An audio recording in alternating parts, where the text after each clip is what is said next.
কিশোরগঞ্জের হোসেনপুরে ছেলে-মেয়ের ইচ্ছে পূরণে হেলিকপ্টারে বাড়ি ফিরলেন তোফাজ্জল হোসেন শাহীন নামের এক সৌদি প্রবাসী। এ দৃশ্য দেখতে দুপুর থেকেই ভিড় করতে থাকে হাজার হাজার মানুষ। সোমবার বিকেলে উপজেলার ডাহরা গোলপুকুরপাড় সৈয়দুন্নেসা আলিম মাদ্রাসা মাঠে স্ত্রী সন্তান নিয়ে হেলিকপ্টার অবতরণ করলে আত্মীয় স্বজনরা তাকে ফুল দিয়ে বরণ করে নেন।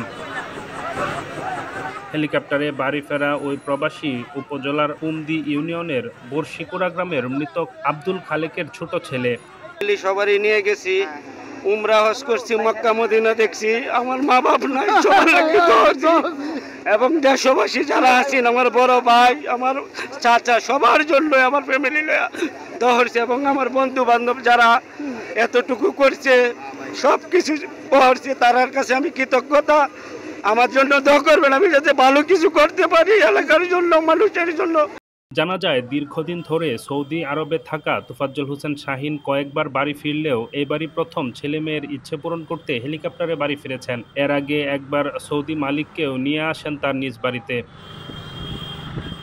Desk report, Kishoreganj files.